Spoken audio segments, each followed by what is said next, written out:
Hello everyone, welcome back to yet another political episode. We are on the last of our down ballot analysis, and specifically we're looking at Wyoming. The next video may not be about ballot measures, it might actually be about a news story going on or something like that, or something to address more about the election or future prosperity, but I do intend to do ballot measures starting tomorrow.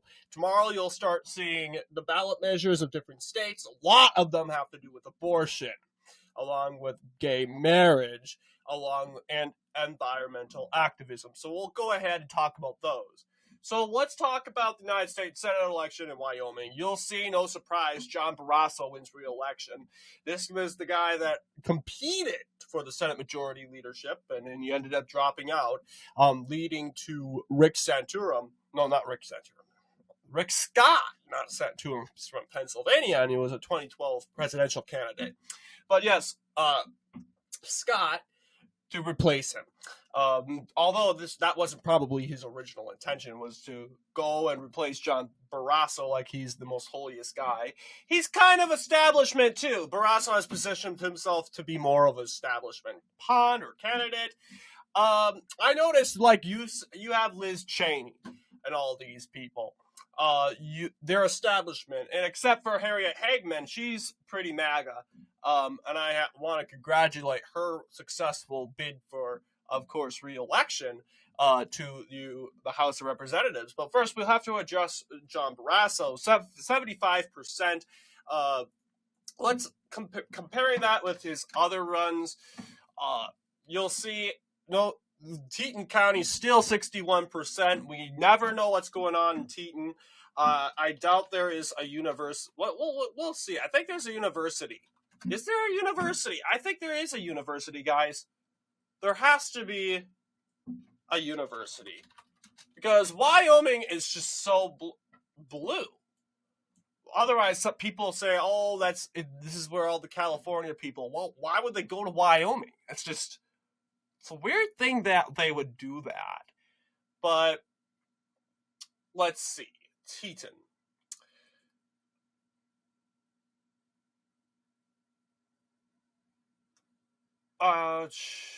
University. Oh yes, it does have.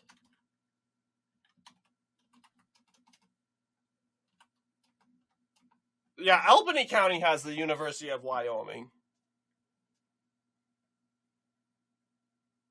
But Teton doesn't say it really has some sort of. Yeah, and of course, you can go ahead and say, this is Dick Cheney's county. Dick Cheney's from this county, guys. This is why it's so blue. And besides, this county voted for Dick Cheney, believe it or not. It didn't vote for Liz, but it voted for Dick at some point, yes. John Barrasso, he was the original guy we're going to look at in his record. His record, voting history, he's been positive, very strong, and that's why everyone's like, you make a good Senate majority leader. No, well, not necessarily. You'll see he made a huge improvement compared to 6 years ago, guys. You'll see this guy was originally at 66.96%. A huge improvement. You'll see much more darker colors, 80%, 70%. Only Laramie County, which holds Cheyenne, it's only county in the 60% range. So, yeah, Scott Morrow ended up carrying Teton. You'll see in 2012, he carried every county, even Teton County. Same percentage point. He technically did better than in 2012. 2012, much different demographic back then. Teton County, very Democrat, but they were very well open to vote for, of course, Republican John Barrasso. And that's exactly what they did. Look at 2008. Barrasso wins in the special election with a smaller percentage number with 73.35%. And then, of course, his predecessor, Craig L. Thomas, occupied the seat, and he kept Teton red. So, yeah, Teton County has been red in this said seat for a very long time. I'm not surprised. Teton decided John Barrasso was kind of, dull, so they threw him under the bus. Let's talk about Harriet Hagman, in which she managed to make huge gains compared to her 2022 run. Keep in mind, this is the congresswoman that I have tons of respect for because she ousted probably the worst Republican. I have to figure out which is the worst Republican House representative. Is it Adam Kissinger from Illinois? Or is it Liz Cheney from Wyoming? You could go ahead and blame, Adam Kissinger. He's a left-wing fanatic because he's from Illinois. Make that argument. But Liz Cheney is from Wyoming. She is from Wyoming. So yes, this is obviously, in case we haven't seen the primary results, you notice how Liz Cheney was so popular. She was carrying Teton County. I mean, I don't know, that's where her father resides, but I think they're voting for her because of Trump derangement. Harriet Hagman has been painted herself to be a MAGA figure, and that actually really helped her in a state like Wyoming. Albany County in favors for Liz Cheney.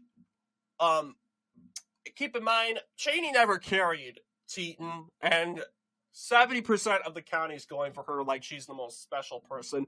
I think it's if when Liz Cheney begins to kiss the ring of the Democrats, they start loving her, and that's what it's looking like. Of course, and this is the only election I've ever actually seen where the primary results, where Harriet Hagman carried every county in the same counties in the primary and in the general election. This is the only election that I know of where that actually is the case. 2024. You'll see Harriet Hagman gained a county. She won Albany County, the county that had a university. So apparently the students of Albany County are not too fanatic about the MAGA movement there.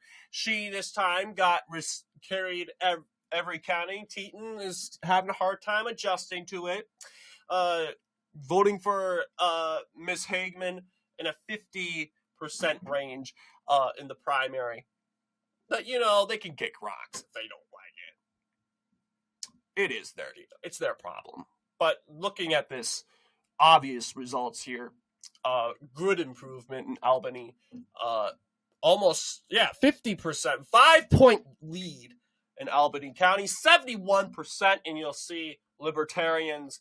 The libertarian Richard Brubaker is kind of chipping away from Kyle Cameron. Kyle Cameron looks like a lady.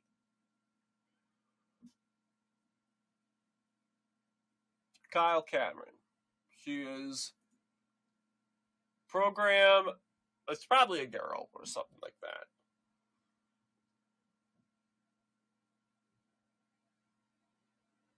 But yeah, obviously, she won the primary unopposed, really.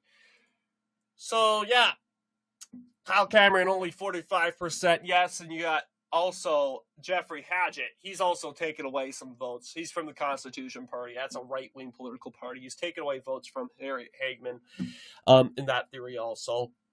So what do you guys think in regards to our video, our very last video?